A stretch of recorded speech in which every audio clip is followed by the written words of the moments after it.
ओम सहना भवतु सहनौ भुनक्तु सह वीर्यं करवावहै तेजस्विनावधीतमस्तु मा विद्विषावहै।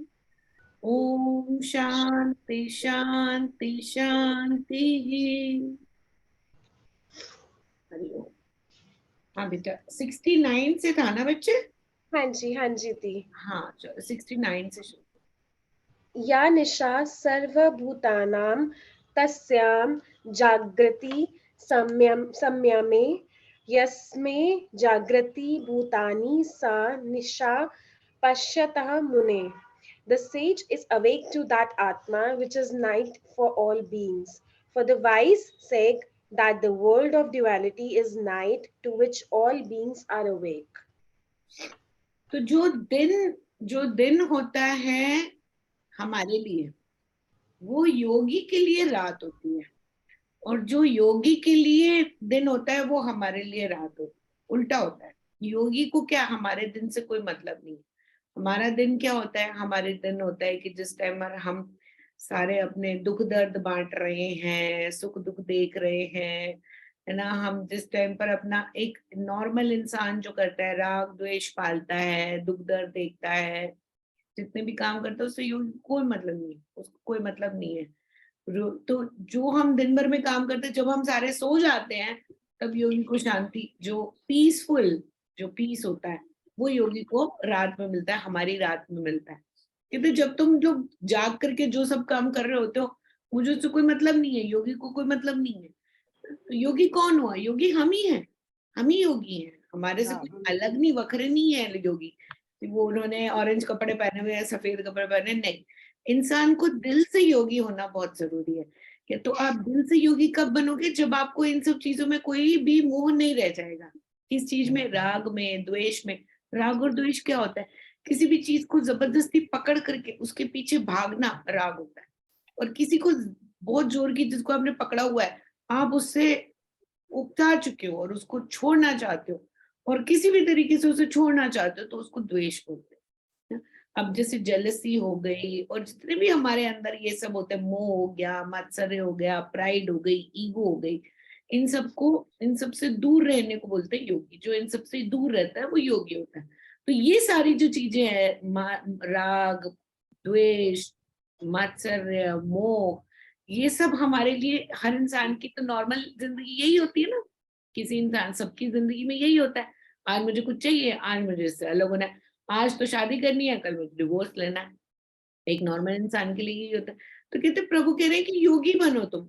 अर्जुन को कह रहे हैं तुम अंदर से योगी बनो। अब योगी एक सेकंड में जो है आप नहीं बन सकते। अगर आपको ये लगता है कि आप एक सेकंड में योगी बन जाओगे, नहीं। इस संसार के अंदर रह करके योगी बनना बड़ा मुश्किल काम है। इसलिए हमारे लिए रिलीजन बनाए हुए हैं। दो चीजें होती है, एक होता है रिलीजन, एक होती है स्पिरिचुअलिटी। रिलीजन होता है कि आप जिसको मान रहे हो। जैसे कि आप हिंदू धर्म को मान रहे हो, ये धर्म और वो धर्म अलग है। दो धर्म की भी दो परिभाषा होती है। एक तो आप जिस धर्म को मान रहे हो, जैसे कि आप हिंदू हो, आप मंदिर जाते हो, भगवान को आप एक इंसान के रूप में देखते हो। आप मंदिर जाओगे, वहां पर जाकर के भजन कीर्तन करोगे, कभी वहां पर जाकर के भंडारा कराओगे, कभी दान करोगे, दक्षिणा दोगे, करते हैं ना, हम ये सब काम करते हैं। गुरुद्वारे जाते हैं लोग, गुरुद्वारे में जाकर के सिख लोग क्या करते हैं? वहां जाके गुरबानी पढ़ते हैं, वहां की सफाई करते हैं, खाना बनाते हैं, अपने हाथों से लोगों को खिलाते हैं। तो ये सब करने से हमें क्या मिलता है? अंतकरण शुद्धि मिलती है। अंतकरण शुद्धि के लिए ही हमारे मंदिर बने हुए हैं। अंतकरण शुद्धि आपको तब मिलेगी जब आप लोगों की सेवा करोगे, जब आप लोगों के साथ मतलब उनके एक साथ बैठ करके, जब मंदिर में एक साथ बैठ करके सारे भजन कीर्तन कर रहे हैं, या गुरुद्वारे में जाकर के सारे जब जब जी का ध्यान कर रहे हैं, तो उसके अंदर बहुत शक्ति होती है। खाली एक एक अकेला दिया आप जलाओगे, उसकी रोशनी से कितना कोई ज्यादा फर्क नहीं पड़ता। 1000 इकट्ठे जलाओगे, दिवाली की रात को कैसे लगता है सारी बत्तियां बुझा दो, क्यों? दियो की रोशनी कितनी तेज होती है। तो सत्संग करने का मतलब, मंदिर जाने का मतलब, चैंटिंग करने का मतलब, और गुरबानी पढ़ने का मतलब, इनका मतलब ये होता है कि जब लोग मिल करके एक साथ करते हैं ना, प्रभु का नाम जपते हैं, तो उसका जो वजन होता है वो बहुत भारी होता है एक इंसान के करने से। तो आपका गुरुद्वारे जाना या मंदिर जाने से आपको अंत करने की मोक्ष नहीं मिलेगा। मोक्ष कब मिलेगा? मोक्ष आपको स्पिरिचुअल बनने से मिलता है, स्पिरिचुअलिटी जिसको हम बोलते हैं कि मेरी आत्मा जो है वो और परमात्मा एक ही है। इस बात को समझने से ही आपको मोक्ष मिलेगा। मंदिर जाने से अंतकरण धीरे धीरे शुद्ध होता रहता है। देखो हमारा जो अंतकरण है, अंतकरण का क्या मतलब होता है? एक तो हमारा दिल, एक हमारा दिमाग, और एक हमारा क्या हो गया? इंटेलिजेंस। इंटेलिजेंस हो गई। ये तीन चीजें होती हैं, इनको हम बोलते, तीनों को मिलाकर के अंतकरण शुद्धि कहा जाता है। अब लास्ट क्लास में मैंने आपको अपने दिमाग से कचरा हटाने का एक बहुत अच्छा तरीका समझाया था ना, कि मेडिटेशन कैसे करनी है। जो कुछ भी दिमाग में आता है, उन थॉट्स को, आपको ये लगता है कि हाय मैं ये क्यों सोच रही हूँ, मैं ओवर थिंक कर रही हूँ, ये मेरे दिमाग में बहुत ज्यादा है, बारी बारी दिमाग वहीं चला जाता है, कुछ और करने लगते फिर दिमाग वहीं चला जाता है, फिर वहीं चला जाता है। तो इन सबको शांत करने का एक मैंने आपको बड़ा सरल तरीका सिखा दिया। ये हमारा, हाँ, सिखा दिया मैंने आपको। अब आप वो करो, उससे आपका दिमाग शांत हो जाएगा, और ये उल्टे सीधे जितने भी दिमाग के अंदर थॉट्स आते हैं, ये बैठ जाएंगे, सेटल हो जाएंगे। फिर अंतकरण शुद्धि, जो मैंने अभी दूसरी पॉइंट आपको बताया, कि मंदिर जाओ, गुरुद्वारे जाओ, जहां पर भी आपकी श्रद्धा है, आप वहां पर जाओ, गंगा स्नान करो, जितना भी हो सके पुण्य इकट्ठा करो, उससे आपका अंतकरण शुद्ध होता रहेगा। अब क्या होता है, एक होती है हमारी इंटेलिजेंस। इंटेलिजेंस को शुद्ध करने के लिए हमें क्या करना चाहिए? इंटेलिजेंस जो है शुद्ध करने के लिए एक ही उसका तरीका होता है कि आपको जितना हो सके ज्ञान की किताबें पढ़ो। ज्ञान जैसे पुराण पढ़ो, भगवत गीता पढ़ो। इनको पढ़ने से ही आपकी इंटेलिजेंस वो जो है वो शुद्ध हो सकती है, उसका और कोई तरीका नहीं है।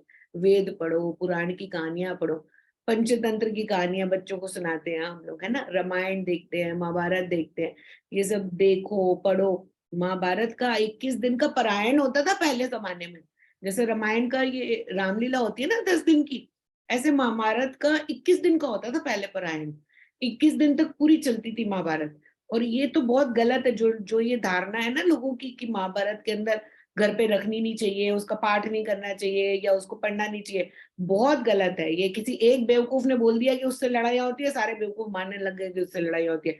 महाभारत से ज्यादा बढ़िया ग्रंथ इस दुनिया में कोई भी नहीं है। रामायण के अंदर जो युद्ध हुआ था, वो महाभारत के युद्ध के सामने इतना सा भी नहीं था। जब जब ये हमारा ये महाभारत का युद्ध शुरू होने से पहले उसको हनुमान जी को बुला करके आए थे भीमसेन। भीम गए थे वहां पर जाकर के, और हनुमान जी को जाकर के बोले कि आओ हमारा युद्ध देखना। जब युद्ध खत्म हो गया तो हनुमान जी सो रहे थे, उनको उठाया कि भी युद्ध कैसा था? कहते ये तुम्हारा युद्ध कोई युद्ध था? अरे युद्ध तो हमारे टाइम का था, जो राम और रावण का युद्ध था, उसके जैसा युद्ध तो कोई था ही नहीं। तो रामायण को रिलीजियस बुक ये बोला जाता है क्योंकि उसके अंदर धर्म की बात की गई है, उसके अंदर युद्ध के बारे में इतना बताया नहीं गया। और महाभारत के अंदर क्योंकि युद्ध के बारे में डिटेल में बताया गया है, धर्म की बात भी की है, लेकिन ग्रंथ वो इतने 6 वॉल्यूम का ग्रंथ है महाभारत, 1 वॉल्यूम का नहीं है। और उसके अंदर युद्ध तो कितने, थोड़ा सा ही है, 1 वॉल्यूम का भी छोटा सा ही पर्व है हमारा युद्ध का। बाकी सारी तो ज्ञान की बातें ही है जो उसमें लिखी हुई है।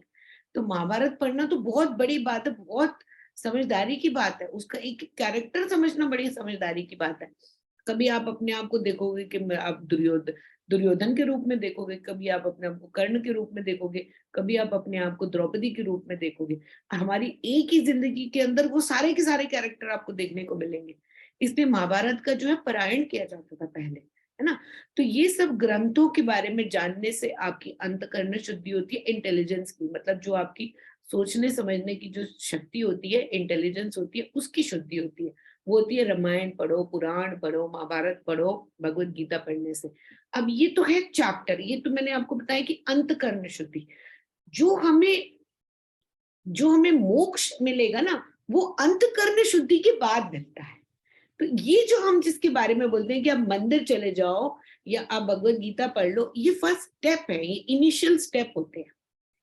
जो मोक्ष आपको कब मिलेगा, वो केवल तभी मिलेगा जब आत्मा का मिलन परमात्मा के साथ होता है, और वो जीते जी हो जाता है। वो तब नहीं होता कि आप शरीर छोड़ने के बाद होगा, नहीं, आपके जीते जी ही आपकी आत्मा और परमात्मा का मिलन हो जाएगा। वो आपको अभी हो जाएगा, मिल जाएगा आप। और उसको पाने के लिए आपको कहीं दूर नहीं जाना, उसको पाने के लिए केवल आपको अपने अंदर देखना है, जिसको हम स्पिरिचुअलिटी बोलते हैं।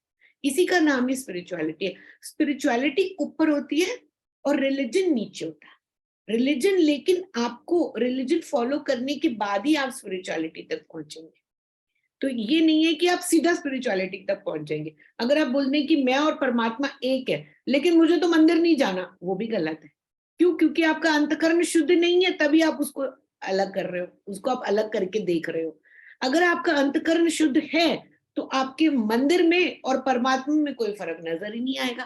फिर आपको गुरुद्वारे में और परमात्मा में कोई फर्क नजर ही नहीं आएगा। लेकिन ये बोलना कि मैं मंदिर नहीं जाऊंगा, क्यों, मैं और परमात्मा एक ही है तो मेरे साथ साथ वो चल रहे हैं, नहीं, वो गलत हो जाएगा। क्यों? क्योंकि आपने उसको अलग कर दिया ना। जब आपने अलग कर दिया तो यानी कि आप परमात्मा को समझे ही नहीं हो, जो हर अंश में व्यापक है, हर समय 24 घंटे 365 दिन, एक एक क्षण वो परमात्मा है। तो वो मंदिर से अलग कैसे हो गए? मंदिर से अलग तो हो ही नहीं सकते, गुरुद्वारे से अलग तो हो ही नहीं सकते, नहीं हो सकते ना, जो हर जगह पर व्यापक है। हाँ, लेकिन मंदिर को आपने अलग कर दिया ये बोल करके कि मैं और आत्मा एक ही है, वो गलत हो जाएगा। मंदिर को क्रॉस करने के बाद ही आपकी बात ये समझ में आएगी, जब आपका अंतकरण शुद्ध हो जाएगा तब आपको आपकी आत्मा दिखेगी। जब आपको आपकी आत्मा दिखेगी तब आपको परमात्मा दिखेंगे। परमात्मा और आत्मा का मिलन तभी होगा, और ये जीते जी ही होगा, और उसी को ही योगी है। और योगी बनने का ही जो अभी प्रभु बता रहे हैं कि अर्जुन तुम्हें योगी बनना है। और एक योगी के लिए जो है, जो लोगों के लिए दिन होता है, यानी कि वो जो दिन में बात करते हैं, वो योगी के लिए रात होती है, उसमें उसको कोई इंटरेस्ट नहीं होता। अब हमारे भी जो पूरे दिन की दिनचर्या होती है वो आप करते रहिए, लेकिन करते रहे और अंदर आपके प्रभु हो। सपोज नहा रहे हैं तो आप अपने शरीर को ये बोले कि ये मेरा मंदिर है, ये शरीर नहीं है, ये मंदिर है, ये भोग की वस्तु नहीं है, ये मंदिर है, इसलिए मेरे को इसको साफ रखना है। जब खाना पका रहे हैं तो आप ये कह रहे हैं कि मेरे को भोग लगाना है, मैं खाना बना रहे हूँ, है ना। तो हर क्षण में जब ईश्वर को आप अपनी लाइफ के अंदर डाल देते हैं तब आपकी लाइफ बहुत ब्यूटीफुल हो जाती है, तब आप योगी बन जाते हैं। तो प्रभु कह रहे हैं यहाँ पर कि अर्जुन, अपनी लाइफ के हर क्षण में ये मत सोच कि मैं बाण नहीं उठाऊंगा, नहीं, तुझे बाण उठा करके क्षत्रिय धर्म का पालन करना पड़ेगा। लेकिन जब तू ये मान जाएगा कि करवाने वाला भी वो है और करने वाला भी वो है और इसका रिजल्ट भी वही जानता है, मैं तो केवल कर रहा हूं अपना काम, यही हमें भी करना है। हम रोज दिन भर के जितने भी काम करते हैं उसमें हम प्रभु को देखते जाएं, आगे बढ़ते जाएं, हम योगी बन गए। उसमें योगी बनने में और कोई बड़ी बात थोड़ी है। कोई आपको फूलों से खुद को सजाना थोड़ी है कि योगी बन गए, सफेद कपड़े पहने करके थोड़ी आ जाना कि हम योगी बन गए, कुछ नहीं करना। कोई आपको चंदन के लंबे लंबे टीके लगाने थोड़ी है, वो नहीं करना, ये सब कुछ नहीं करने की जरूरत है। सिर्फ अंदर से आपको प्रभु को देखना है हर एक क्षण में 24 घंटे। करने वही काम है जो कर रहे हो आप, उसमें कोई फर्क नहीं है, कोई भी फर्क नहीं है। जो आप कर रहे हो वो करते जाओ। आगे 5th चैप्टर में देखेंगे हम ज्ञान योगी और कर्म योगी का जो डिफरेंस है वो आएगा कि सन्यासी और कर्म योगी में क्या डिफरेंस होता है। ठीक है, नेक्स्ट स्टेप देखते हैं बेटा, नेक्स्ट वर्स कौन सा, 70th हो गया ना? हाँ जी दी। हाँ 70th। अपूर्णाय मनन अचल प्रतिष्ठम समुद्रम अपः प्रविष्टति वदा यत् तदावत् कामः यं प्रविशन्ति सर्वेशः शान्तिम् आपनोति न कामकमी। All sense objects enter him just as waters enter the full calm ocean. He attains peace, not the seeker of sense objects. किसको किसको मिलता है? शांतिम आपनोति न काम कामी, जिसको काम में कोई इंटरेस्ट नहीं है, जो ना खुद को कामी समझता है। अब इसके लिए देखो कुछ चीजें होती हैं। नंबर 1, सबसे पहला रूल जो होता है कि आपको जजमेंटल नहीं होना, लोगों को देख करके ना अपनी राय नहीं बनानी है। अरे ये तो ऐसे कपड़े पहनता है तो ये ऐसा होगा।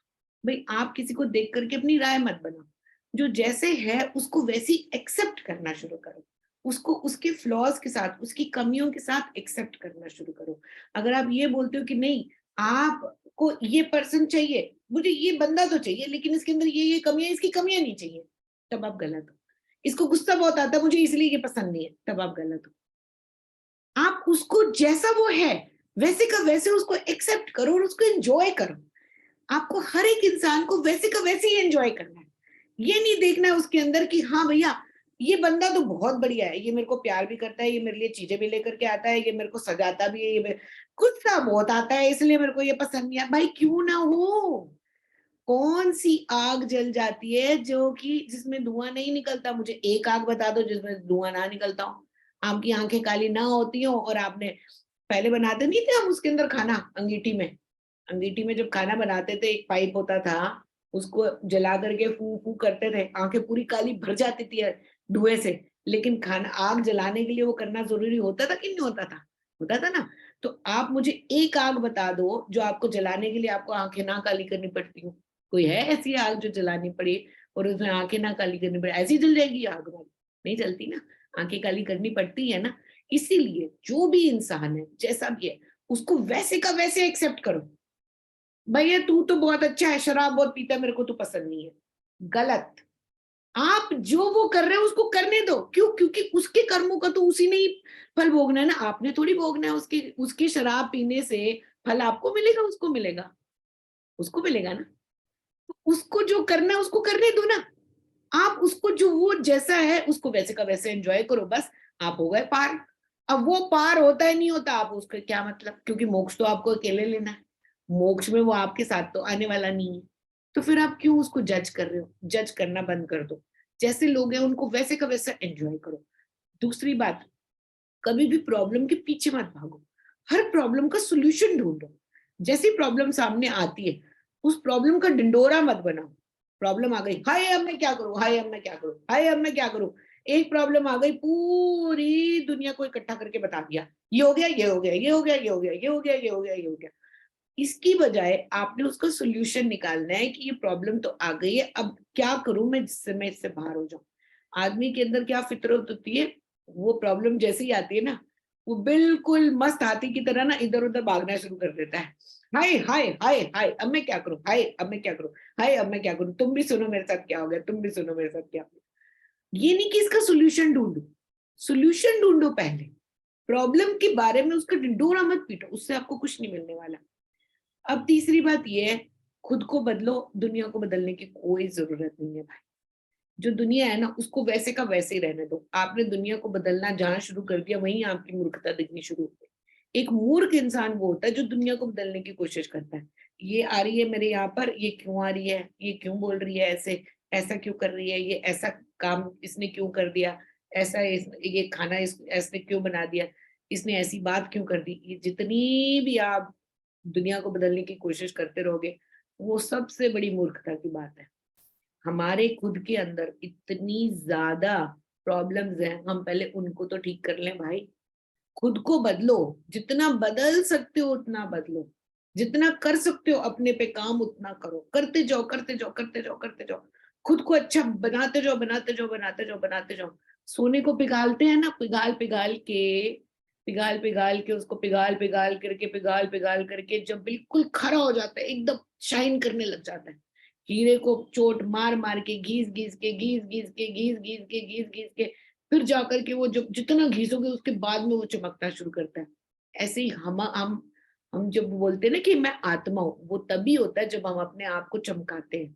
कैसे चमकाते हैं? अपनी सारी अशुद्धियों को निकाल करके, एक एक करके निकालते जाओ निकालते जाओ। मुझे गुस्सा बहुत आता है, मेरी वजह से ये हो गया, मेरी वजह से ये हो गया, चलो मैं इसको सुधार लो, चलो मैं उसको सुधार लो, चलो मैं इसको ठीक कर लो, चलो मैं उसको ठीक कर लो। अपने अंदर की कमियां निकाल करके उनको ठीक करते जाओ। फिर अब ये क्या है कि चौथी बात ये होती है कि आपको लोगों में मजा आता है और चीजों में मजा आता है, भगवान में मजा नहीं आता क्योंकि आपको वो दिखते ही नहीं।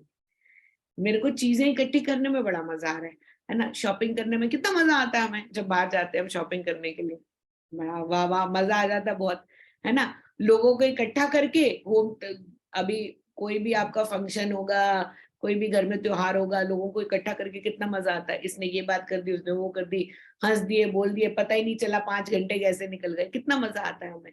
लेकिन ये सबसे, आपको इन सब चीजों में तो बहुत मजा आता है, भगवान में मजा नहीं आता। जिसने ये सब चीजें बनाई है उसमें मजा नहीं आता। भगवान की कोई बात करने लगो, सत्संग करने लगो तो 25 काम याद आ जाते हैं। भगवान की कोई प्रभु की बात करने लगो तो एकदम से उकता हो जाते हैं।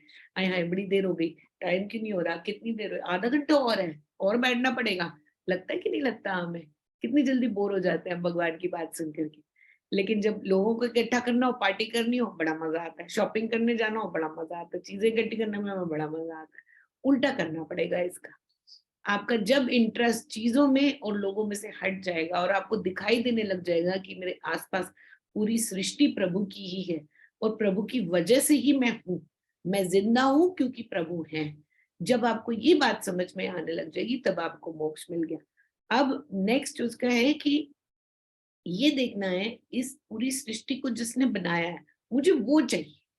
छोटी छोटी चीजों में जब तक आप भागते रहोगे ना, छोटी छोटी चीजों में जब तक आपको खुशी मिलती रहेगी, तब आप जिसने इस सृष्टि को बनाया है उसको देख नहीं पाओगे। उस इस पूरी सृष्टि को बनाया है उसको जानने की कोशिश करो कि वो कौन है। अपने आप से पूछो, मेरे को पैदा क्यों किया है, मेरे को पैदा करने का गोल क्या है, मेरे को भगवान ने क्यों बनाया है, और बनाया भी है तो ये वाला रूप क्यों दिया है, मेरे को बच्चे दिए तो मेरे को क्या करना है, मेरी रिस्पॉन्सिबिलिटी क्या है, मेरी ड्यूटी क्या है। क्या ये हम अपने आप से पूछ सकते हैं? ये पूछना बड़ा जरूरी है। हम कोई भी काम करते हैं उसको तो दिखा दिखा करके करते हैं, बता बता करके, जता जता करके करते हैं, ड्यूटी समझ करके तो नहीं करते। क्यों भाई, क्यों नहीं करते? एक दिन लड़ाई हो जाए हस्बैंड के साथ, फटाफट पूरी लिस्ट सामने आ जाती है, तुम्हारे लिए मैंने ये करा, मैंने तुम्हारे लिए ये करा, तुमने मेरे लिए क्या करा, पूरी की पूरी लिस्ट सामने आ जाएगी। 365 दिन की एक दिन के अंदर, एक घंटे के अंदर सामने आ जाती है निकल करके। तुमने क्या करा, तुम तो अपनी फैमिली के लिए करते हो, तुम तो अपने दोस्तों के लिए करते हो, तुम तो अपने ऑफिस वालों के लिए करते हो, मेरे लिए क्या करते हो? आती कि नहीं आती लिस्ट, है ना? क्यों? क्योंकि हम ड्यूटी समझ करके अपना काम तो करते नहीं है, हम तो जता जता करके अपना काम करते हैं। मैंने तो तुम्हारे लिए ये करा, तुम तो ऑफिस जाकर के दुकान जाओगे, ऑफिस जाओगे, वापस आकर के थका करके पसर जाओगे, मेरा काम तो रात को 2 बजे तक खत्म नहीं होता। बताते नहीं बताते हम, है ना? भाई वो बेचारा थका आ रहा आया, 2 मिनट टीवी के सामने बैठ भी जाए, फटाफट कैसे हमारी सुलग करके आ गए। तुम्हारी तो छुट्टी होती है हफ्ते में एक दिन, हमारी तो एक दिन भी छुट्टी नहीं होती। बोलते हैं कि नहीं बोलते हम? होती है शिकायत? नहीं होती? होती है ना? नहीं होती है। तो ये शिकायतें होती है कि नहीं? मेरे वाले ट्रैवल ही इतना करते हैं कि मुझे नहीं होती। I want him to stay. तो इसको तो पहले से ही ब्लेसिंग मिली हुई है भगवान की। तो नहीं, वैसे जो नॉर्मली जो भी होते हैं घरों के अंदर, ये बात होती है कि नहीं, सुबह आप अपने हस्बैंड से, पूरे घर में सबसे पहले कौन उठ रहा है? औरत उठ रही है घर की। सबका डब्बा बांधा, सब कुछ करा, सबको करके दिया। लास्ट में कौन सोती है? लेडीज सोती है। सबको सुलाने के बाद में, सारे काम करने के बाद में लेडीज सोती है। सोती कि नहीं सोती? तो ये सारा कुछ करने के बाद उसको रात को एक बारी तो ये लगता है कि हाय, मेरे को खुद के लिए भी थोड़ा टाइम चाहिए। लगता है कि नहीं लगता? है ना? सबके काम करने के बाद में लगता है कि हाँ भैया, ये तो फिर भी आकर के बैठ गए, मेरे को अपने लिए तो बिल्कुल भी टाइम नहीं मिला। क्यों? क्योंकि हम सारे काम जो है ड्यूटी समझ करके नहीं करते। हमें क्यों लगता है? वो बोझ लगता है, हमें अपनी लाइफ जो है वो बोझ लगती है, खत्म ही नहीं होते काम। पूरी जिंदगी रोटी बनाते बनाते निकल गया, पूरी जिंदगी सब्जी बनाते बनाते निकल गया, खत्म ही नहीं होते हैं ये काम। पूरी जिंदगी कपड़े धो धो करके निकल गए, खत्म ही नहीं होते हैं ये काम। लगता है ऐसे कि नहीं लगता? है ना? तो इसको हमने ड्यूटी ड्यूटी बना के नहीं समझना। आवाज नहीं आ रही है आपकी? म्यूट हो क्या? कह रहे हो? आवाज नहीं आ रही माता?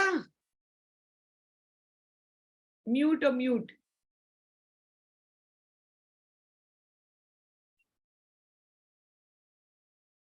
चलो पहले अनम्यूट कर लो फिर बताते हैं। हाँ, हाँ बोलो। जब सारे घर के मिलके करते हैं तो फिर कहाँ प्रॉब्लम होती है? कोई प्रॉब्लम नहीं आती। तो ये समझने में कितने साल लग गए आपको? हाँ, ये बात तो है, लग गई। हाँ, यहाँ वो तक पहुंचने में साल लगे कि नहीं? बस शांत रहने से सारे काम अपने आप हो जाते हैं, बस कोई नहीं जरूरत पड़ती कुछ। तो सफेद कर लिए बाल, खत्म भी कर लिए, सफेद भी कर लिए, तभी तो समझ में आई, और है ना? तो तो बस जब यही समझ आ गई तो जीवन अपने आप सुधर गया। यही बात 40 साल पहले समझ आ गई होती तो ये पिछले 40 साल कितने बढ़िया गुजर जाते, हैं कि नहीं? वो भी भूल गए, अब ऐसा नहीं है। हाँ भूल गए, लेकिन यही और बात पहले समझ में आ जाती तो 40 साल अब खराब नहीं होते। कोई बात नहीं, जो जितना मिल गया, कहते शाम को भी अगर हम घर वापस आ गए हैं तो वो लौट के आए तो वो भी ठीक है। तो वही तो मैं तो बता उसी रही में भी हूँ। खुश हूँ कि इतनी लाइफ हमारी अब अच्छी है, तो ये बहुत अच्छा है, जिंदगी सुधर। ये बात आपको अब समझ में आई है, लेकिन 40 साल पहले आ जाती अगर सबको बात, तो यही इसीलिए तो हम बैठ करके यहाँ पर सबको समझा रहे हैं कि नहीं समझा रहे? वो हमारी प्रियंका तो अभी इतनी छोटी है, अभी अभी से समझ गई तो इसके आगे आने वाले 100 साल कितने बढ़िया निकलने वाले हैं, बताओ, है कि नहीं प्रियंका? है ना? तो जो बात बाल सफेद करके समझ में आने वाली है उसको अभी समझ जाओ भाई पहले से अभी अभी अभी उसकी फैमिली नहीं बढ़ी, जब फैमिली बढ़ेगी तब पता चलेगा कि क्या ही। होता है। तो ज्ञान तो वो है ना जो आपको पहले ही मिल जाए, तभी तो ब्रह्मचर्य होता था हमारे जीवन में, होता था नहीं कि नहीं? अब हमने मैंने मैंने को आश्रम में गई थी जब मेरी उम्र 25 साल भी नहीं थी, तो तब समझ में आ गई बात। अब आगे की लाइफ जो है वो अच्छी कट रही है कि नहीं कट रही।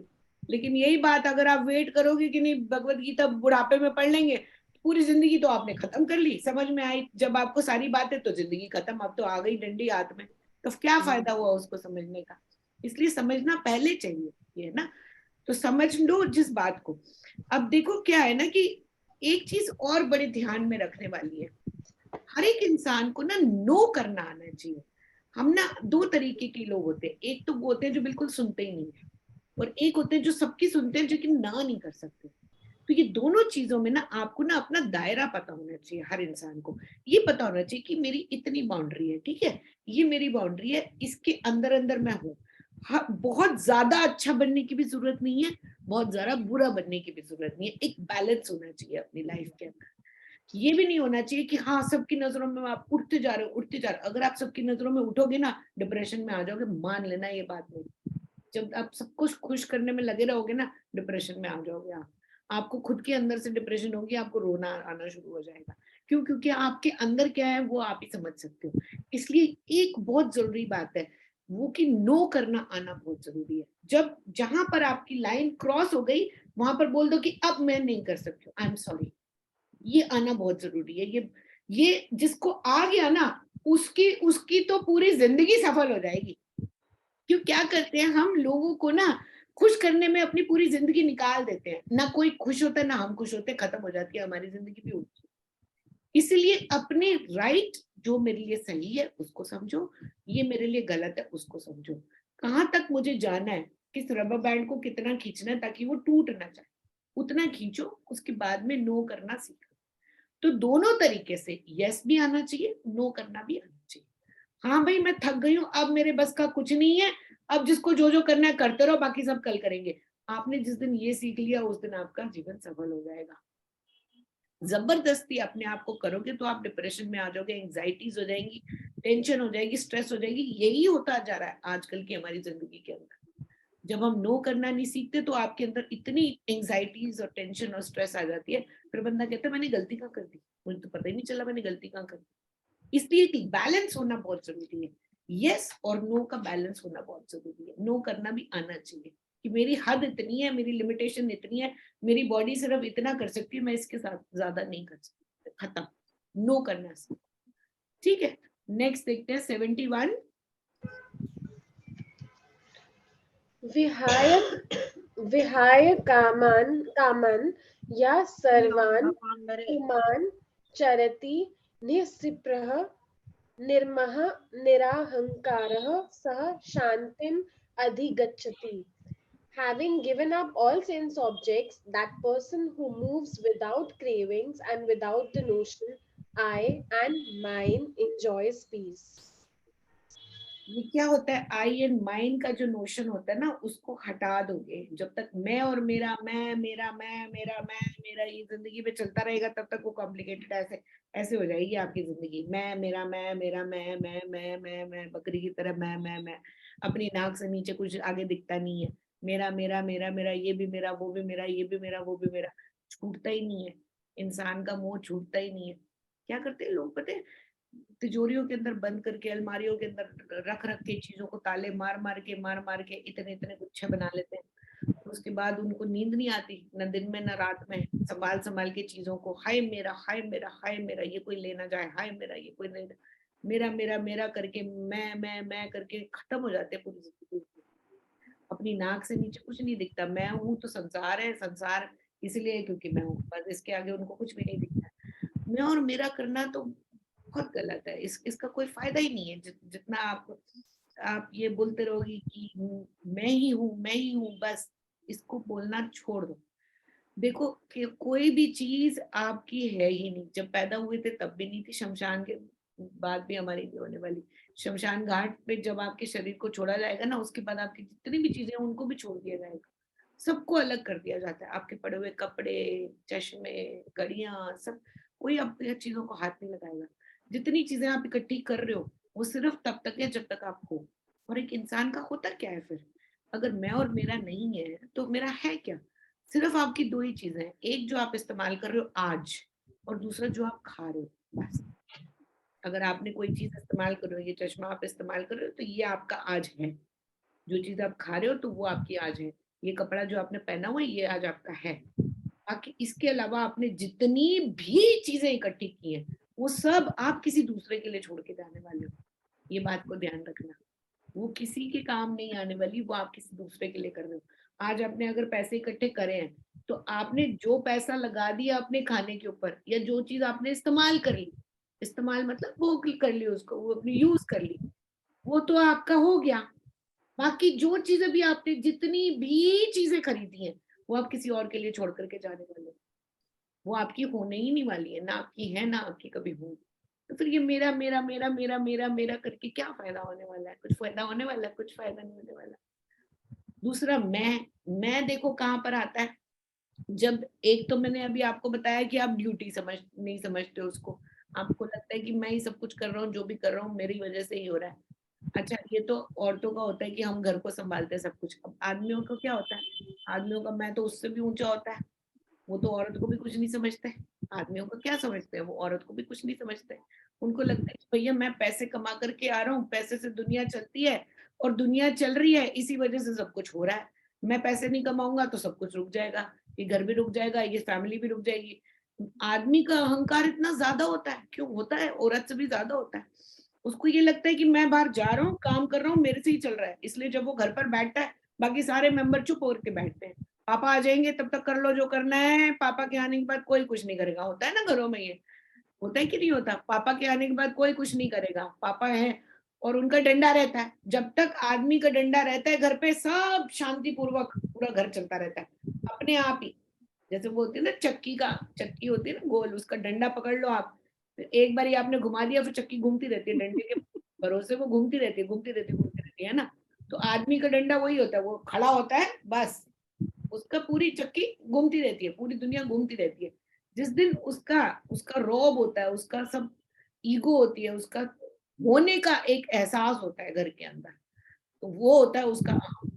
सिर्फ उसके होने से ही सारी चीजें अपने आप चलती रहती है, डंडा घूमता रहता है, पूरी दुनिया घूमती रहती है। वो ये कहता है कि भाई वो औरतों को तो कुछ, वो उसके सामने औरत क्या है? कुछ भी नहीं है कि नहीं? आदमी का तो अहम इतना ज्यादा है, वो तो समझता है कि भैया मैं ही मैं हूँ, मैं नहीं हो तो तुम्हें खाने को नहीं मिलेगा, तुम्हें पहनने को नहीं मिलेगा, तुम्हें तो कुछ भी नहीं अहंकार। है कि नहीं? तो उसका ये अहंकार है। लेकिन ये उसकी बात कभी समझ में आती ही नहीं है कि भैया करवाने वाला भी वो है, करने वाला भी वो जो आज सही सलामत ऑफिस जा रहा है वो उस औरत की वजह से जा रहा है जो घर पे खड़ी होकर के उसको साफ सुथरे कपड़े दे रही है पहनने के लिए, उसके लिए खाना बना रही है, उसकी लंबी उम्र की दुआएं कर रही है। उस औरत की वजह से ही वो जाकर ऑफिस जा रहा है, जाने की उसके अंदर शक्ति मिली हुई है और वो पैसा कमाने का हुनर रख पा रहा है। वो औरत जो है वो पीछे उसका ध्यान रख रही है, उसको ये समझ में नहीं आता, पाँव की जुत्ती समझता है अपने आप को। अहंकार होता है कि नहीं होता आदमी के अंदर? अच्छा, दोनों बातें मैंने आपको बता दी, औरत का अहंकार भी बता दिया, आदमी का अहंकार भी बता दिया। तो ये अहंकार जो है वो होता है, हर तरीके से होता है, चाहे आप औरत हो चाहे आप मर्द हो, दोनों तरीकों में अहंकार आपके अंदर होगा। लेकिन अहंकार होना बहुत ही बड़ी बेवकूफी वाली बात है। दोनों ही तरीके से, मर्द का अहंकार भी औरत का भी अहंकार, दोनों ही बहुत ही बड़ी बेवकूफी वाली बातें हैं। इससे आपको कुछ भी नहीं मिलने वाला। क्यों? क्योंकि करवाने वाला ईश्वर है। अगर आप एक छोटी सी बात भी बोलते हो ना, समझते हो कि मैंने ये रोटी बनाई, भाई आपको तो भगवान ने बनाया, तो आप रोटी बनाने वाले कैसे हो गए? ये बात सोचने की है, जरा सोचो। आपको किसने बनाया? भगवान ने। तो आपको कौन हो? आप तो भगवान मेड हो, तो मैन मेड कुछ कैसे हो गया? हो ही नहीं सकता ना। मैंने रोटी बनाई, अहम है मेरे अंदर। मैंने कपड़े धोए, मेरे अंदर अहम है। मैं ऑफिस जा रहा हूँ, मेरे अंदर अहम है। मैं गाड़ी चला करके ये कर रहा हूँ, मेरे अंदर अहम है। मैं पैसे कमा रहा हूँ, मेरे अंदर अहम है। भाई अहम कहाँ से आना चाहिए जब तुम्हें बनाया ईश्वर ने है? तो जो कुछ भी आप कर रहे हो वो ईश्वर ही तो कर रहा है कि नहीं कर रहा? जब बनाने वाला ही ईश्वर है, आपने बच्चे को पैदा किया, बच्चा कुछ कर रहा है तो आप क्या बोलते हो? ये तो इसलिए करे, तेरे को पैदा किसने किया? मैंने किया है ना, यही बोलते हैं माँ, यही कहती है ना, पैदा करने वाली तो मैं हूँ, तो तू जो कुछ भी कर रहा है कैसे क्यों कर रहा है? इसलिए कर रहा है ना क्योंकि मैंने तेरे को पैदा किया है। बोलती है माँ? नहीं बोलती। तो अब हम जो कुछ भी कर रहे हैं, हमें पैदा किसने किया? भगवान ने पैदा किया है। अब भगवान ने पैदा किया है तो जो कुछ भी कर रहे हैं वो तो भगवान ही कर रहे हैं ना, हम करने वाले कौन होते हैं? जब हम करने वाले कोई होते ही नहीं तो अहम कहाँ से आ गया? अहम का आने का भी तो कोई तरीका ही नहीं है ना, कोई रास्ता ही नहीं है, कुछ बचा ही नहीं। तो अहम को तो आना ही नहीं चाहिए, अहम तो है ही नहीं। इसीलिए जो ये बात को समझ जाएगा, having given up the sense objects, the person who comes out of I and mind, उसको ही निरअहंकार, निरअहंकार का मतलब होता है अहंकार जिसमें नहीं है, कहा शांतिम अधिगच्छति, उसी को ही शांति प्राप्त होती है। जिसके अंदर अहंकार नहीं है, शांति केवल उसी को ही प्राप्त होगी। जिसमें अहंकार रहता है, मैं और मेरा रहता है, उसको शांति कभी भी नहीं मिल सकती। चलो नेक्स्ट बेटा, लास्ट वर्स है ये इस चैप्टर का, 72।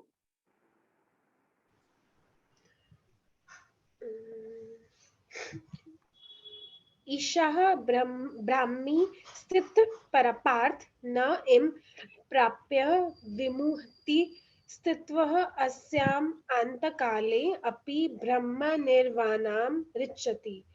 O Arjuna, this is Brahmi Sthiti. Having attained this, one is not deluded. Being established, even at the time of death, he attains oneness with Brahman. देखो इसको ना ब्राह्मी स्थिति बोलते हैं। ब्राह्मी स्थिति क्या होती है? तीन तरह के लोग होते हैं। एक तो होते हैं भक्त, एक होते हैं ज्ञान योगी, और एक होते हैं कर्म योगी। तीन तरह के लोग होते हैं। भक्त कौन होता है? भगवान को जो मानता है वो क्या कहता है कि जो कुछ भी है उसके, उसको जो कुछ भी मिल रहा है, जो कुछ भी वो कर रहा है, वो सब भगवान की मर्जी से ही मिल रहा है, भगवान ही सब कुछ कर रहे हैं, भगवान ही सब कुछ करा रहे हैं। ठीक है। ज्ञान योगी वो होता है जो कि हर एक स्थिति को एक विटनेस के रूप में देखता है कि मैं करने वाला नहीं हूँ, मेरे थ्रू भगवान कर रहे हैं, मैं खाली एक विटनेस हूँ। और कर्म योगी कौन होता है? कर्म योगी कहता है कि ये जो शरीर है मेरा, वो तो भगवान ने ही बनाया, तो क्यों ना मैं भगवान की इस सृष्टि के लिए ही कुछ ना करूं या ना करूं, कुछ ना कुछ करके दिखाऊं। तो उसको बोलते हैं कर्म योगी। ये तीन तरह के लोग होते हैं।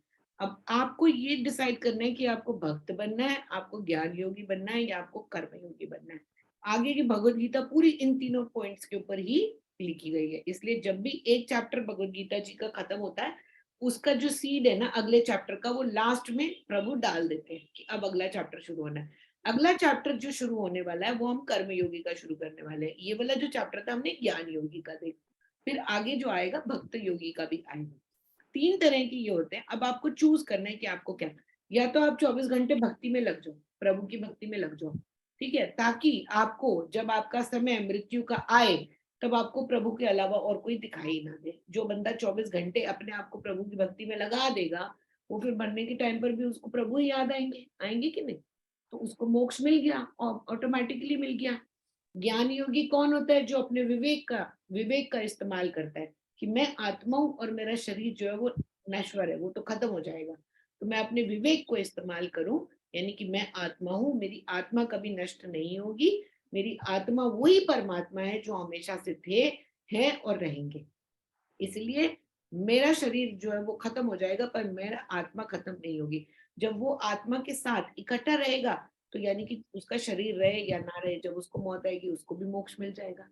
तीसरा होता है कर्मयोगी। कर्मयोगी कौन होता है? कर्मयोगी वो होता है जो कि अपने कर्मों को के अंदर ईश्वर को हर समय देखता रहता है, यानी कि उसका जो गोल है वो तो ईश्वर होते हैं, वो वही परमात्मा होती है, परम आत्मा, द अल्टीमेट आत्मा, वो तो उसका गोल है, मैं आत्मा हूँ और परमात्मा मेरा गोल है।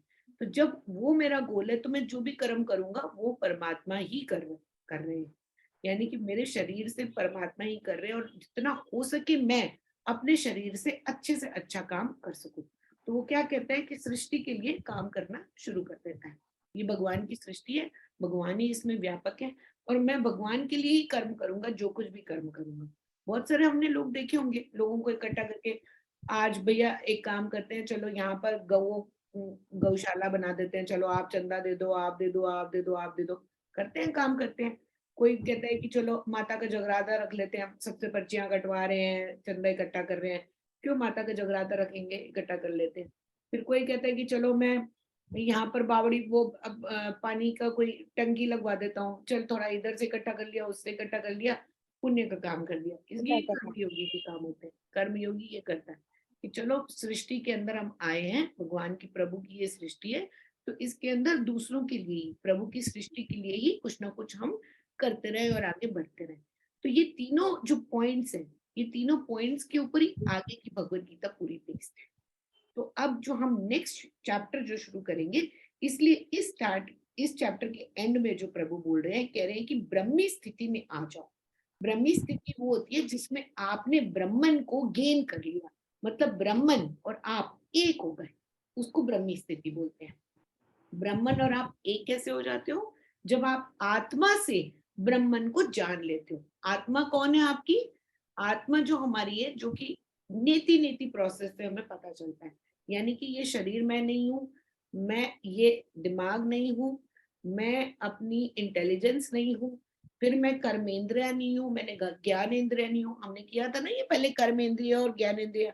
आंख आंख आंखों से देखना, कान कानों से सुनना, नाक नाक से सूंघना, मुंह मुंह से चखना, और हमारी स्किन स्किन से हमें किसी चीज का पता होना। ये हमारे जो है इन, और बाकी जो रिप्रोडक्टिव ऑर्गन्स है, हाथ हैं, हमारे पाँव हैं, तो ये जो हाथ पाँव रिप्रोडक्टिव ऑर्गन्स वगैरह ये सब जो होते हैं, ये हमारी ज्ञान इंद्रियां होती हैं। और जो नाक कान स्किन ईयर्स, ये सब पांच होती हैं, ये हमारी ज्ञान इंद्रियां होती है। तो ये इनसे जो परे है वो आत्मा है। आत्मा मन से भी परे है, बुद्धि से भी परे है, मन से भी बुद्धि से भी परे है जो है वो आत्मा। तो नीति नीति इसको बोलते हैं, न इति न इति न इति। इससे पता चलता है कि मैं शरीर नहीं हूँ, मैं कर्मेंद्रिय नहीं हूँ, मैं ज्ञानेंद्रिय नहीं हूँ, मैं अपना दिमाग भी नहीं हूँ, मैं बुद्धि भी नहीं हूँ, मैं मन भी नहीं हूँ। बचा क्या? आत्मा। बच गई ना आत्मा फिर तो आत्मा जब ये नीति नीति से बच जाती है, उस आत्मा का को ही हम ब्रह्मन बोलते हैं। ब्रह्मन जो है वो बड़ा एक व्यापक रूप है, एक सर्वज्ञ रूप है, एक बहुत बड़ा, बहुत फुलनेस को हम बोलेंगे ब्रह्मन। उसी का एक छोटा सा पार्ट जो है वो हमारी आत्मा है। जैसे गंगा जी है, गंगा जी बह रही है, तो गंगा जी जो बह रही है वो तो अपने उस पूरे फॉर्म में बह रही है कि नहीं? तो उसको तो हम गंगा जी बोलते ही हैं। अब गंगा जी का हमने, अब गंगा जी का पानी निकाल करके ग्लास में डाल दिया, ये भी तो गंगा जी ही है ना। इसको हम गंगा जी से अलग तो नहीं बोलेंगे ना। क्या बोलेंगे? ये ग्लास वाली गंगा जी, वो दूसरी वाली गंगा जी, नहीं बोलेंगे ना। गंगा जी है कि नहीं? तो आत्मा जो होती है वो ब्रह्मन ही है। ब्रह्मन जो है वो एक ग्लास के जितना हमारे अंदर है, बस। तो सब इंसानों के छोटे छोटे ये ग्लास मिला लो, सारे इकट्ठे कर लो, गंगा जी बहती हुई बन गई, ब्रह्मन बन गया। इसको बोलते हैं ब्रह्मी स्थिति। ब्रह्मी स्थिति का मतलब ये होता है कि जब मैं शरीर भी नहीं हूं, मैं अपना दिमाग भी नहीं हूं, मैं अपनी इंटेलिजेंस भी नहीं हूं, मैं कर्मेंद्रिया भी नहीं हूं, मैं ज्ञानेंद्रिय भी, मैं केवल शुद्ध बुद्ध मुक्त नित्य आत्मा हूं। और मैं वही आत्मा हूं जो परमात्मा है। इन दोनों को जब आपको बात समझ में आ गई, तो हम ब्रह्मी स्थिति में आ गए। अब प्रभु यहाँ पर कह रहे हैं कि ब्रह्मी स्थिति में आ जाओ, और इसी को ही मोक्ष कहते हैं। मोक्ष इसके अलावा कुछ भी नहीं है। अब आगे, अब क्यूरियोसिटी देखो, 2 चैप्टर तो हो गए बाकी, लेकिन 16 रहते हैं। क्यों? क्योंकि अभी भी बात समझ में आई नहीं अर्जुन की। तो अर्जुन की बात समझ में आई नहीं। उसने बोला आपने बोल दिया ब्रह्मी स्थिति में चले जाओ, तो मैं पहुंच गया। ऐसे कैसे पहुंच गया भाई ब्रह्मी स्थिति में? ब्रह्मी स्थिति में पहुंचने का कोई तरीका तो होगा, तो वो समझना चाहिए। अब आगे ये प्रश्न आएगा, तो इसको अभी ये वाला चैप्टर मैं जरा प्रेयर कर लूं पहले इस चैप्टर के, फिर नेक्स्ट शुरू करेंगे। हरि ओम तत्सत इति श्रीमद् भगवद गीतासु उपनिषत्सु ब्रह्म विद्यायां योग शास्त्रे श्री कृष्ण अर्जुन संवादे सांख्य योगो नाम द्वितीयोऽध्यायः। ओम शांति शांति शांति। अब बेटा third chapter is yoga of action यानी कि कर्म योग। We will start this. इसका फर्स्ट वाले से स्टार्ट करते हैं। अब अर्जुन वाद से शुरू होगा। अब अर्जुन पूछेंगे।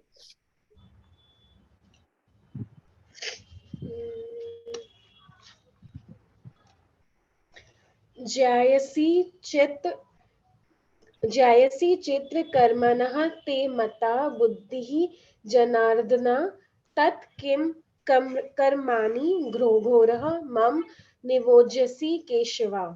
Arjuna asked, O Krishna, if self-knowledge is considered by you to be the superior to action, then why do you engage me in this cruel action, O Keshava? अब देखो अर्जुना के मन में क्या बात आई। पहले तो क्या हुआ, प्रभु ने क्या बोला कि धनुष उठा और सबको मार दे, है ना। अब उन्होंने बोला कि भैया ब्रह्मी स्थिति में आ जा। ब्रह्मी स्थिति मतलब आत्मा का, अपनी आत्मा को जान और उस परमात्मा के साथ एक हो जा। तो अर्जुन कह रहे हैं आप ये दो बातें अलग अलग मुझे क्यों बता रहे हो। एक तो बोल रहे हो कि मैं कर्म करूं, दूसरा मुझे बोल रहे हो कि मैं ज्ञान को समझूं। भाई मैं दोनों काम एक टाइम पर कैसे कर सकता हूँ। या तो मैं संन्यास ले लूं, भाई आपने जैसे बोला कि अपनी आत्मा को जान परमात्मा के साथ एक हो जा, यानी कि परमात्मा के साथ एक हो जा तो मैं सब कुछ छोड़ छाड़ करके भाग जाता हूँ और मैं वहां पर जाकर के संन्यास ले लेता हूँ और जब करता हूँ ताकि जब मेरा अंत समय आए तो मैं परमात्मा के साथ एक हो जाऊं। दूसरी तरफ आप मुझे ये बोल रहे हो कि धनुष बाण उठा और तू कर्मयोगी बन। मुझे ये तो समझ में ही नहीं आ रहा कि भाई मैं कर्मयोगी बनूं या ज्ञान योगी बनूं। अभी तो आप बोल रहे थे कि ज्ञान जो है वो कर्म से ऊपर है, फिर आप बोलते हो कि कर्मयोगी बन। अब मुझे ये नहीं समझ में आ रहा कि दोनों में फर्क क्या है। भाई ज्ञान योग है और एक कर्म योग है। अब देखो दो चीजें होती हैं। एक तो होता है कि ज्ञान योग। ज्ञान योग का मतलब क्या होता है कि आपके अंदर जब ज्ञान आ गया, ज्ञान आ गया तो आपका संसार से मोह छूट गया। आपने क्या किया कि संसार से मोह छूट गया कि मैं तो, मेरी आत्मा और परमात्मा एक ही है। जब ये ज्ञान आपको समझ में आ गया तो आपने अपना संन्यास लिया, छोटी सी झोपड़ी बनाई और हिमालय की तरफ आप निकल गए, ज्ञान योगी बन गए, है ना। तो इसको तो बोलते हैं ज्ञान योगी। दूसरा होता है कर्म योगी, जिसको कि ये बात समझ में आ गई कि परमात्मा और आत्मा तो एक ही है, लेकिन ये संसार जो है ये भी तो परमात्मा का ही है। तो क्यों ना मैं परमात्मा के इस संसार को ही, जो जो चीजें मुझे मिल रही हैं वही चीजों को मैं परमात्मा को वापस करूं। इस संसार को जैसे मैं चैरिटी करूं, सेवा करूं, क्यों इस सृष्टि को ही, सृष्टि के लिए ही कुछ ना कुछ करना शुरू कर दूं, उसको बोलते हैं कर्मयोगी। ठीक है। तो अब ज्ञान योगी भी है, कर्मयोगी भी है। तो अर्जुन को कंफ्यूजन हो रही है कि मैं क्या करूं। आप मुझे बोल रहे हो कि ज्ञान, आत्मा और परमात्मा को जान, तो मैं सब कुछ छोड़ छाड़ के भाग जाऊं फिर तो हिमालय पे। लेकिन फिर आप मुझे ये भी बोल रहे हो कि धनुष बाण उठा और सबको मार दे, कर्म करने के लिए भी बोल रहे हो। तो मेरे लिए दोनों में से बेटर क्या है। ठीक है, आगे बढ़ो बेटा। Next one, second. व्यामिश्रेण इव वाक्येन बुद्धिः मोहायसि इव मे तत् एकां वद निश्चिता येन श्रेयः अहम् अपुण्यम्. Though seemingly contradictory statements, you are confusing me intellect as it were. Tell me definitely one of those two by which I will attain the supreme will. वो कह रहे हैं कि प्रभु कृष्ण भगवान ने क्या किया था, अपना वो तो सब कुछ छोड़ छाड़ करके वृंदावन में सब कुछ छोड़ छाड़ करके गुजरात चले गए, द्वारका बसा दी अपनी। और गुजराती लोग क्या करते हैं, आधा मीठा आधा नमकीन खाते हैं। उनकी सब्जियां देखिए कैसी होती हैं। खाना उनका जो होता है ना नमकीन होता है, उसके अंदर वो चीनी डाल देते हैं। दाल खाओगे ना, दाल के अंदर भी चीनी होगी, सब्जी खाओगे उसके अंदर भी चीनी होगी। आधा नमकीन होता है आधा मीठा होता है। तो कह रहे तुम तो चले गए द्वारका, वहां जाकर के तुमने तो ये सीख लिया कि आधा मीठा आधा नमकीन खाना कैसे खाना है। अब मेरे को क्यों फंसा रहे हो भाई ज्ञान योग और कर्म योग के बीच में। एक जगह तुम बोल रहे हो कि ज्ञान योग जो है वो मीठा है और कर्म योग जो है वो नमकीन है। अब मैं नमकीन खाऊं या मीठा खाऊं, मुझे ये तो बताओ। दोनों में तुमने तो मुझे कंफ्यूज कर दिया। भाई दोनों में से कौन सी चीज मेरे लिए बेटर है। एक तो तुम बोल रहे हो कि कर्म करता जा, भाई या तो तुम प्रभु का ध्यान रखो और जो कर्म मैंने तुम्हें दिया है करने के लिए वो तुम करते जाओ, अपना कर्म करो, तुम्हें मोक्ष मिल जाएगा। दूसरी तरफ तुम ये भी बोल रहे हो कि ज्ञानी बनो। अब मैं ज्ञानी और कर्मयोगी दोनों इकट्ठे कैसे बन जाऊं, ये तो मेरी समझ में आ ही नहीं रहा। फिर वो नेक्स्ट बोलते हैं, अब श्री भगवान हुआ, थर्ड वर्स पढ़ो बेटा। लोक अस्मिन् निष्ठा पुरा प्रोक्ता माया अनाज्ञा जनाना योगिना संकल्पयाम कर्म योगिना योगिनम. The Lord said, O sinless one, in this world, twofold discipline has been initiated by me in the beginning of creation in the form of Jnana Yoga for the Samnyasis and in the form of Karma Yoga for the householders. अब वो क्या कह रहे हैं कि जो house holder होते हैं, मतलब कि जो गृहस्थ होते हैं लोग, उनके लिए तो कर्म योग होता है और सन्यासियों के लिए ज्ञान योग होता है. यानी कि ज्ञान योग वो होता है जो सन्यासियों के लिए. अब गृहस्थ में अगर आप आ गए, गृहस्थ में आने के बाद में आपने भगवत गीता का ज्ञान लिया और आप गृहस्थ को छोड़ करके आपने चोगा पहन ली और सन्यासी बन करके चले गए, तो वो गलत है. यहाँ पर ये स्टेटमेंट दे रहे हैं प्रभु. इसीलिए जो भी लोग ये सोचते हैं कि हमें भगवत गीता का ज्ञान मिल जाएगा तो हम तो है सब कुछ छोड़ छाड़ करके अपना घर बार छोड़ करके चले जाएंगे, हमें मोक्ष लेने के लिए सब कुछ छोड़ना पड़ेगा, हम तो मंक बन जाएंगे, साधु बन जाएंगे, सब कुछ छोड़ छाड़ करके वैरागी बन करके जंगलों में घूमना शुरू कर देंगे. नहीं, प्रभु यहाँ क्या कह रहे हैं कि तुम्हें ग्रस्त नहीं छोड़ना, कर्म योगी बनो. कर्म योगी बनते बनते ही तुम्हें मोक्ष मिल जाएगा. वो ये समझा रहे हैं इस बात को. कह रहे हैं कि मैं ये नहीं बोल रहा कि तुम्हें छोड़ दो. ज्ञान योग सन्यासियों के लिए होता है जिन्होंने गृहस्थ में कदम ही नहीं रखा, उनके लिए होता है ज्ञान योग. वे ब्रह्मचारी हैं, वो उन्होंने ज्ञान प्राप्त कर लिया, ब्रह्मचारी शुरू से थे. अब पहले आपने ज्ञान प्राप्त कर लिया, उसके बाद में आपके पास दो चॉइस है, या तो आप सन्यास ले लो या आप शादी कर लो, गृहस्थ में चले जाओ. गृहस्थ में चले गए तो आप कर्म योग के माध्यम से आपको मोक्ष मिल जाएगा, और अगर आप गृहस्थ में नहीं आए तो सन्यास के माध्यम से भी आपको मोक्ष मिल जाएगा. मोक्ष आपको दोनों तरीके से मिल जाएगा, उसमें कोई दो राय नहीं है. चाहे आप सब कुछ छोड़ छाड़ करके चले जाओ, अपना चले जाओ वहां पर सुनसान जगह पे, वहां पर एक झोपड़ी बना लो, खाने के लिए लोगों से मांग लो, दिन रात ईश्वर की आराधना करते रहो, तब भी आपको मोक्ष मिल जाएगा. और गृहस्थ में रहते रहते अपने कर्मों को करते रहोगे तब भी आपको मोक्ष मिल जाएगा. मोक्ष आपको दोनों तरीके से मिल जाएगा, उसमें कोई दो राय नहीं है.